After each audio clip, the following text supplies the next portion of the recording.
Hey, this is Drew, and welcome back to Deep Rock Galactic. I hope you are all doing well. This is the first video I've recorded in a while, so forgive the lighting and lack of consistency of everything here. Also, some exciting news. Season 6 Relics of Hoxie's releases at the end of this month, so I'm very intrigued to see what it will bring. There is a video of pretty much everything that is covered in this update on the Ghost Ship Games YouTube channel, so check that out if you haven't already. In this video, I'm going to be going over Driller's third primary weapon, the Corrosive Sludge Pump. This may be Driller's quirkiest primary, and just like his other ones, it excels in crowd control and close to medium ranged combat, and also damage over time, or DOT for short. I will be using that acronym a lot in this video, so get used to that. At its base, it launches globs of corrosive sludge in an arcing trajectory that deals direct damage upon impact and applies a corrosion damage over time effect, or DOT, to the target, slowly eating away at its health and stripping away armor. If the sludge impacts terrain instead, it will leave a puddle of sludge on said surface, which will apply the corrosive DOT to any enemy that walks over it, as well as slowing them down. In addition to firing shots individually, the Sludge Pump also has a second firing mode where you can hold the trigger down to build and release a charge shot.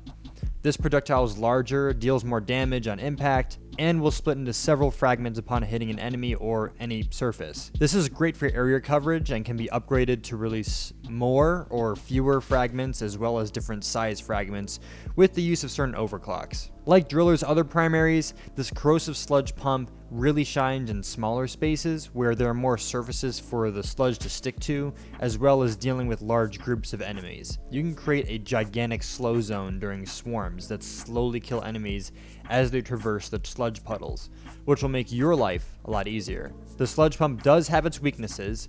The time to kill some enemies with this weapon is slow, since it relies more on tick damage over time for its main gimmick. This means that if you use this weapon too close, many enemies will be able to strike back before the corrosion finishes them off. Another weakness that is very on brand with Driller is range. This weapon technically has the longest range out of all of Driller's primaries, but the projectile is affected by gravity, causing it to drop off in altitude as the farther it flies.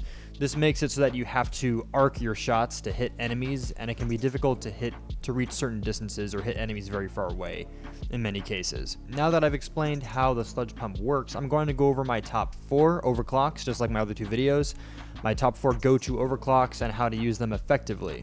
Keep in mind that these are just my opinions, and my choices do not dictate what the best overclocks are. These are just my favorites and what I enjoy using the most. First, we'll go over a build or two without overclocks, just for those of you who may be new to the game and don't have overclocks yet. So without overclocks, this is how I would build a Sludge Pump.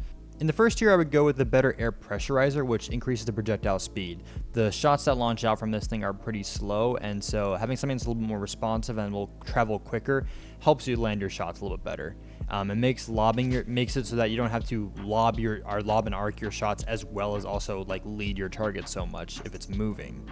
I don't go with the high capacity tanks because I just don't feel a need for it. The air sensitive compound actually can be great to put on to make larger goo puddles if you want to. This is also pretty good with certain overclocks. I definitely use this for one of my builds, I'm pretty sure. Either that or the or the atomizer nozzle. I use one of those on one of my other later builds that I'll explain.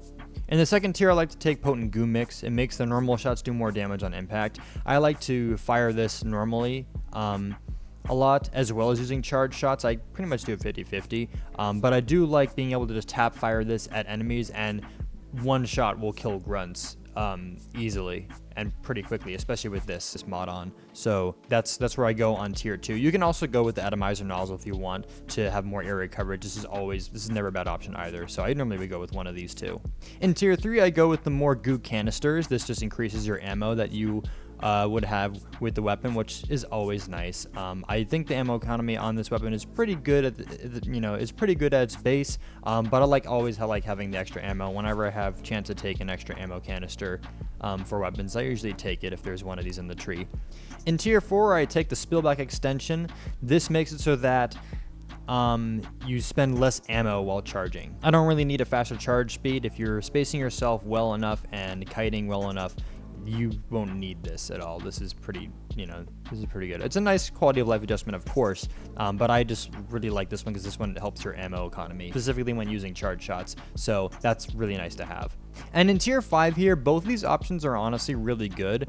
The one I go for is the fluoroantimonic acid. I believe I said that right, which just strengthens the corrosive DOT of the goo and the puddles. I just like it very, very nice, and it says makes every second spent in it more hellish. I really like the sound of that. I think this is great. It just gives you more damage with it. But the protein disruption mix is also really good. It just makes everything a lot more crippling to go through. If you really want to go for mega slowdown, it's really, really nice too. So you can really go with either one you want. It depends on your playstyle and what overclock you're trying to use or what kind of build you're trying to go for, but I've always went with the fluoroantimonic acid. Now, I do want to preface something here. For all of my sludge pump builds, I actually keep this tree pretty much the exact same. There's only one build where I change some things around a little bit, and I'll go over that when I go over that overclock, but pretty much for all of my choices here, I keep this tree pretty much the same. I don't have any problem with it. Also, I think the sludge pump, even without overclocks, as a base weapon, is really good and has really good ammo economy and is just really strong.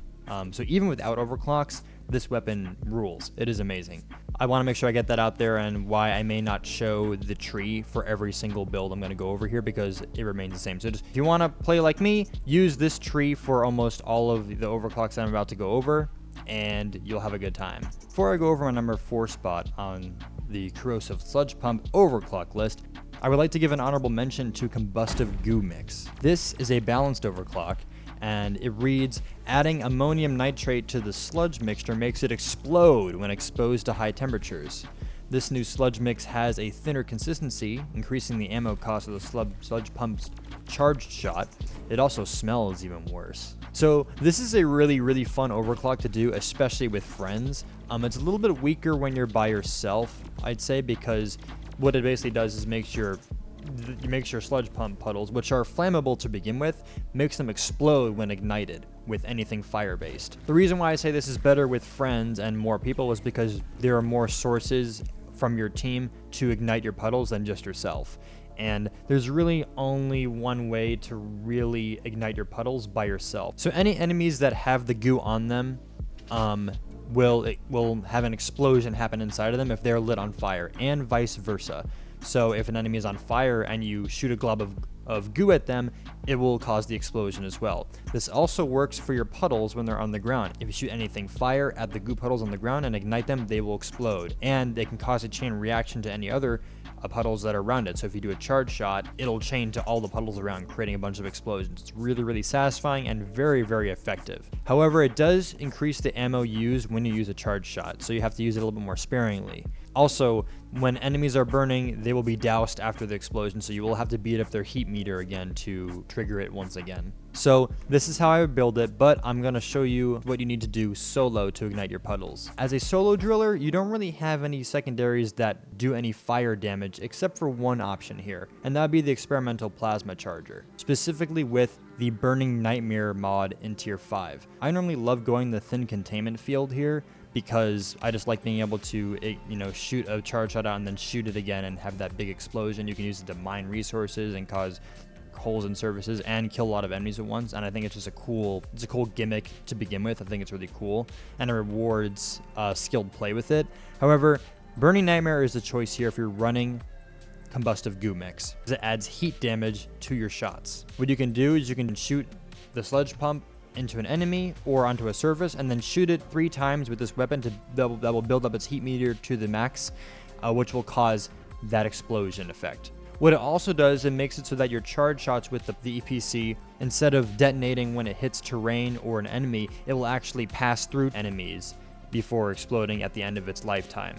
Meaning that you can shoot a charge shot out of your sludge pump onto the ground and then shoot a charge shot out of the EPC, and it will pass through all your goo puddles, lighting them up and causing a chain reaction really quickly. That is my favorite combo to do with this, is that I charged up the sludge pump, have goo puddles everywhere, and then charge up the EPC for a charge shot and have it pass through 1 or 2 of the puddles, and it will create a chain reaction everywhere. So if you really need to get rid of just an entire area and cause a bunch of just damage this is how you do it. If you have other friends playing with you, this is a lot easier because you can take the gunner's fire grenade, you can take the fire bolts on the crossbow with the on the scout. You can even have another driller with you with a flamethrower going. Like, you know, there's a lot of different things, and there's a lot of other synergies that of course that do fire that I'm also leaving out here, but it's not hard to come by. It's just a lot easier with friends, and it's a lot easier to ignite your goo more efficiently with other people, of course. It's not my favorite overclock to run, but it is very, very fun, and so I had to put this as an honorable mention. Alright, for my number 4 spot on my list, I have Goo Bomber Special. While I don't think this is the most effective overclock or the best overclock for the Sludge Pump by any means, I have a blast using this overclock. I really like the way it functions, and I think it's cool and it's very unique. This is an unstable overclock that says the addition of finely tuned timed separation compounds cause the charge shots to leave a trail of sludge as they fly through the air. However, the projectile depletes its mass as it flies, dealing less impact damage as fragments separate, and completely expiring once all fragments are dropped. This only affects your charge shots and how they function, and what it essentially does is that instead of shooting a charge shot and then when it hits an enemy or surface it'll explode into a bunch of fragments outwards, it will actually drop all of the fragments that it would break into as it flies over enemies.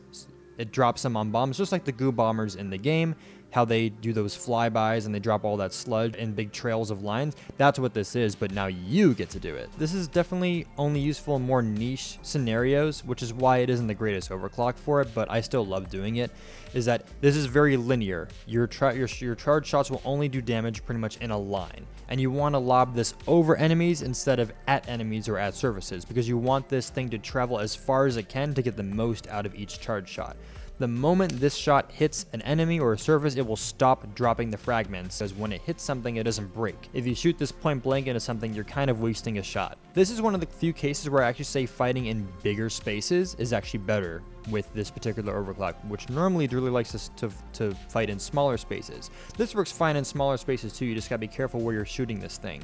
So that's the main downside, is that it doesn't break into fragments upon impact, and you have to be careful about how you're shooting it and where you're shooting it. However, the puddles that do drop from this charge shot, there's a lot more of them, and the puddles also have a much longer lifetime as well. So you can just create, again, a lot of massive slow zones and funnel enemies into you as they come toward you to slow them down the most. This is the one build where I actually changed some of the stuff on this tree here, so I'm going to show this here. Instead of taking better projectile speed in tier 1, I take the air sensitive compound, making the puddles larger, making it so when I shoot this over enemies, there's more area coverage for it, because it's a little bit small if you don't have this on. So this just gives more coverage, and it's great. Also, instead of taking more damage in tier 2, I take the atomizer nozzle, making it drop even more fragments. So larger fragments and more of them. I just want to have as much goo on these shots as possible. This build that I use is centered more around just the slowdown and crippling effects of the goo rather than the actual damage over time. I still take the more ammo in tier 3. I still take spillback extension because that's also very good for this one, because the whole gimmick is the charge shot on this. And I still go with the better corrosive damage in tier 5. You can also go into protein disruption for just incredible slowdown, and to have this thing be the most crippling DOT thing in the game. Pretty much, you can just have the most slowdown on this. You can lean fully into that, but I still like to have this here because I want to have some damage on it. But either one of these are great for this. I would even argue that maybe the protein disruption might be better for this overclock, since you can kind of fully build for it. But I kind of bounce back and forth between the two when using this overclock. But still, it is super fun, and yeah, I can't get enough of it. So the Goo Bomber Special is very, very fun, and that's on my number 4 slot. At my number 3 spot, we have Hydrogen Ion Additive. This is a clean overclock that says experimental additive that activates on impact gives a small improvement to the corrosive DOT and slowdown effect of direct hits. So what this does is it increases the corrosive effect on direct hits damage, and it also it gives it a stronger slowdown on direct hits. So this just takes everything the Sludge Pump does, which is already really great. Like I said, it's a very good weapon at its base. You don't even really need any overclocks for this weapon to be amazing, and just kind of plays to its strength some more without having any downsides. So I really love this overclock for that. If you just want a very basic overclock that just increases the Sludge Pump's main gimmick even more, then take this one. You can never go wrong with taking this one, and I use this one pretty frequently. I just like the base Sludge Pump as it is. And so yeah, there's not a whole lot else to say about this overclock other than just kind of makes it, you know, more slowdown, better corrosion DOT on direct hits with it. Hydrogen ion additive is number 3 on my list.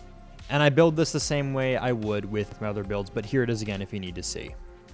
For number 2 on my list, we have Disperser Compound.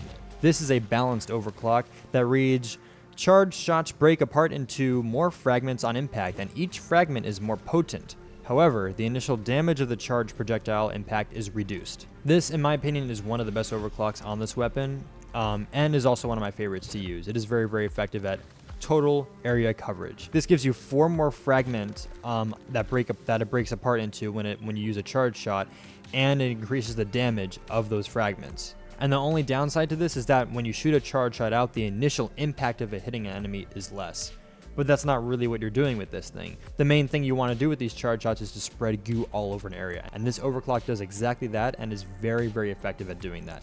If you just want to cover the entire cave, the entire battlefield with goo, this is your go-to overclock if you just want total area coverage and area denial. To me, the downside is almost negligible. Like, it just doesn't really, I don't really notice it that much. And again, it doesn't affect your normal shots at all. So when you tap fire this normally, all of your normal shots, your single shots are the same. So if you really want to, you know, do more damage on hit, there you go.